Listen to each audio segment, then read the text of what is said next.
देश में 15वें राष्ट्रपति के लिए चुनाव हो रहे हैं। प्रधानमंत्री नरेंद्र मोदी, पूर्व प्रधानमंत्री डॉक्टर मनमोहन सिंह, देश के गृह मंत्री अमित शाह, बीजेपी के राष्ट्रीय अध्यक्ष जयप्रकाश नड्डा सहित देश के तमाम राज्यों के मुख्यमंत्री और तमाम सांसद इस वोटिंग प्रक्रिया में हिस्सा ले रहे हैं। लगभग 4800 से ज़्यादा निर्वाचित जनप्रतिनिधि राष्ट्रपति चुनाव में अपनी ताकत का इस्तेमाल कर रहे हैं। आपको बता दें कि तमाम सांसद लोकसभा के अंदर और विधायक अलग अलग राज्यों की विधानसभा में अपना वोट डाल रहे हैं। इस चुनाव में सबसे बड़ी खासियत यह है कि एनडीए की तरफ से द्रौपदी मुर्मू को उम्मीदवार बनाया गया है, तो वहीं यूपीए की तरफ से यशवंत सिन्हा पर दांव खेला गया है। वोटों के हिसाब से अगर बात करें तो द्रौपदी मुर्मू कहीं ना कहीं यशवंत सिन्हा पर भारी पड़ती हुई नजर आ रही हैं। इन चुनाव में एक सबसे बड़ी खास बात यह है कि जिस तरह से देश के अलग अलग राज्यों में किसी भी सरकार को चुनने के लिए या फिर केंद्र में लोकसभा चुनावों के दौरान सरकार को चुनने के लिए ईवीएम यानी कि इलेक्ट्रॉनिक वोटिंग मशीन का इस्तेमाल होता है, तो वहीं राष्ट्रपति चुनाव में ईवीएम की जगह मतपत्र का इस्तेमाल होता है। आपको बताते हैं कि राष्ट्रपति चुनाव जिन पर पूरे देश की नज़र है, उसमें ईवीएम की जगह सरकार या फिर चुनाव कराने वाली एजेंसियां मतपत्र का इस्तेमाल क्यों करती हैं।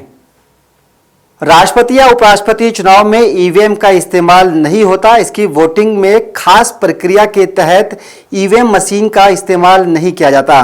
आपको बता दें कि राष्ट्रपति और उपराष्ट्रपति की जो वोटिंग है, चुनाव प्रक्रिया है, वो पूरी तरह से अलग है।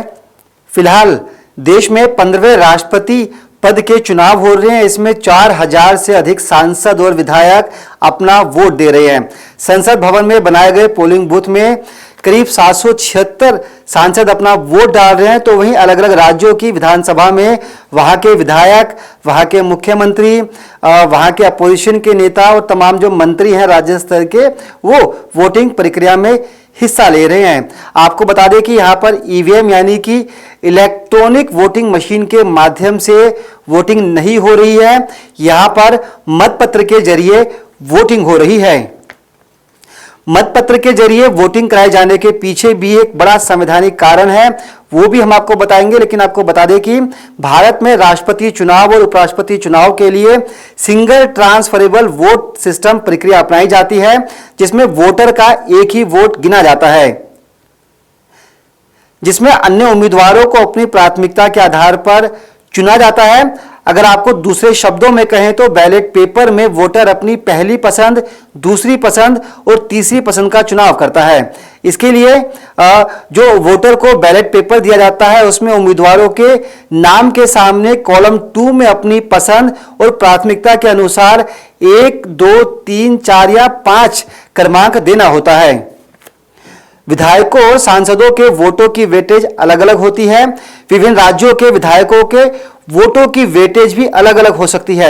मसलन अगर कोई दिल्ली का विधायक है तो उसके वोटों की वेटेज अलग होगी, तो वहीं कोई यूपी का विधायक है तो वही उसके जो वोट्स होंगे उनकी वेटेज अलग हो जाएगी।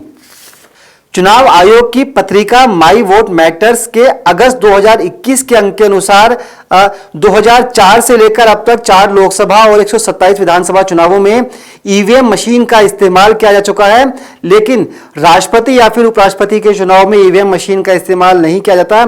यहां पर आजादी के बाद से लेकर अभी तक सिर्फ मतपत्र ही इस्तेमाल किए जाते हैं। आपको बता दें कि चुनाव आयोग की वेबसाइट के अनुसार भी साल 1977 में पहली बार इलेक्शन कमीशन ने हैदराबाद की electronics corporation of India limited के ईवीएम्स के डिजाइन और निर्माण का काम सौंपा था। 1979 में इसका प्रोटोटाइप विकसित हुआ, जिसे चुनाव आयोग ने 6 अगस्त 1980 को राजनीतिक पार्टियों के प्रतिनिधियों के समक्ष रखा और उसके बाद से ईवीएम मशीन देश भर के चुनावों में सुर्खियों में आई। लेकिन राष्ट्रपति चुनाव में जो वोटिंग करने के लिए विधायक या सांसद आते हैं, उनको ऑप्शन के तौर पर मतपत्र के अंदर अलग अलग क्रमांक के अनुसार अपनी पसंद बतानी होती है। वो अपनी पसंद नंबर 1, पसंद नंबर 2, पसंद नंबर 3 या 4 बता सकते हैं। हालांकि ये सीधे तौर पर माना जा रहा है कि एनडीए की तरफ से जिस उम्मीदवार यानी कि द्रौपदी मुर्मू को खड़ा किया है, उनकी जीत की प्रबल संभावनाएं हैं। वहीं यशवंत सिन्हा विपक्ष के उम्मीदवार हैं। हालांकि वोटिंग से पहले यशवंत सिन्हा ने वोट करने वाले लोगों से अपील की है कि वो अपनी अंतरात्मा के आधार पर वोट करें, किसी के दबाव में ना, या फिर माहौल के हिसाब से वोट ना करें। वो ये देखें कि देश का भविष्य, देश का विकास किस नेता के साथ है या फिर किस उम्मीदवार के साथ है, उसके आधार पर अपना वोट डालें। आपको बता दें कि वोटों की गिनती के बाद 21 जुलाई को नतीजे का ऐलान होगा और नए राष्ट्रपति का शपथ ग्रहण समारोह 25 जुलाई को होगा। आपको बता दें कि 27 दलों के समर्थन के साथ एनडीए उम्मीदवार द्रौपदी मुर्मू की जीत की संभावनाएं प्रबल है, तो वहीं यशवंत सिन्हा के पास करीब 3,62,000 वोट है। वैसे चुनावों पर पूरे देश की नजर है। इससे पहले खुद प्रधानमंत्री नरेंद्र मोदी ने मीडिया को संबोधित करते हुए कहा था कि संसद का मॉनसून सत्र इस बार पूरी तरह से देश के विकास के लिए हो, इसके लिए तमाम दलों से अपील भी करते हैं। इसके साथ साथ प्रधानमंत्री नरेंद्र मोदी ने तंज भी कसा था और यह कहा था कि मौसम के अंदर तो गर्मी थोड़ी कम है, लेकिन देखना यह होगा कि संसद के अंदर गर्मी कम होती है या फिर नहीं। आपको बता दें कि राष्ट्रपति चुनाव के साथ साथ देश में उपराष्ट्रपति चुनाव की भी तैयारियां जोरों पर है। जहां यूपीए की तरफ से मार्गरेट अलवा को उम्मीदवार बनाया गया है, तो वहीं एनडीए की तरफ से पश्चिम बंगाल के गवर्नर रहे जगदीप धनखड़ को मैदान में उतारा गया है। देखना यह है कि राष्ट्रपति चुनाव के बाद उपराष्ट्रपति चुनाव में देश की सियासत किस करवट बैठती है। फिलहाल इस पेशकश में इतना ही। मुझे दीजिए इजाजत। नमस्कार।